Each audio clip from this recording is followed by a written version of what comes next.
জাতিকে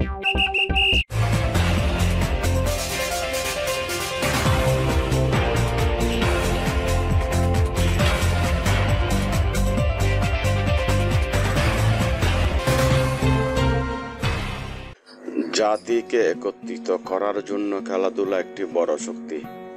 ইতিহাস গড়া ক্রিকেট দলকে সংবর্ধনা প্রদানকালে প্রধান উপদেষ্টা ডক্টর মোহাম্মদ ইউনূস। পাকিস্তানের মাটিতে প্রথমবার টেস্ট ম্যাচ এবং সিরিজ জিতেছে বাংলাদেশ দল। শুধু তাই নয়, পাকিস্তানের মাটিতে পাকিস্তানকে হোয়াইট ওয়াশ করছে টাইগাররা, যা বাংলাদেশের ইতিহাসে প্রথম। বাংলাদেশ দল পাকিস্তান থেকে দেশে ফিরেছে বেশ কয়েকদিন হলো, তবে গতকাল ইতিহাস গড়া এক দলকে সংবর্ধনা দিলেন অন্তর্বর্তীকালীন সরকারের প্রধান উপদেষ্টা ডক্টর মোহাম্মদ ইউনূস।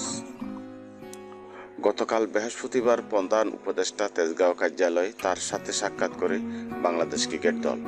এ সময় উপস্থিত ছিলেন যুব ও ক্রীড়া উপদেষ্টা আসিফ মাহমুদ, বিসিবি সভাপতি ফারুক আহমেদ, পরিচালক নাজমুল আবেদিন ফাহিম, প্রধান নির্বাহী নিজামুদ্দিন চৌধুরী সুজন ও বাংলাদেশ দলের ম্যানেজার রাবিদ ইমাম।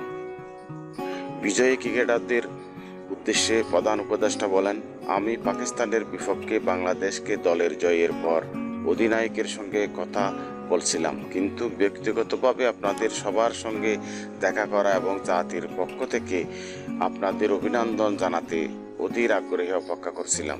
তিনি বলেন, একটি জাতিকে একত্রিত করার জন্য খেলাধুলা শক্তি গুরুত্বপূর্ণ ভূমিকা পালন করে। প্যারিস অলিম্পিক তার সাম্প্রতিক ব্যস্ততার কথাও উল্লেখ করেন প্রধান উপদেষ্টা, যেখানে তিনি একজন উপদেষ্টা এবং শুভেচ্ছা দূত হিসেবে কাজ করেছিলেন। সংবর্ধনা অনুষ্ঠানে বাংলাদেশ জাতীয় দলের অধিনায়ক নাজমুল হোসেন শান্তু ডক্টর ইউনূসকে ধন্যবাদ জানিয়ে বলেন, এখানে আসতে পেরে খেলোয়াড়রা সবাই খুশি, এটা আমাদের অনেক প্রেরণা যোগাবে।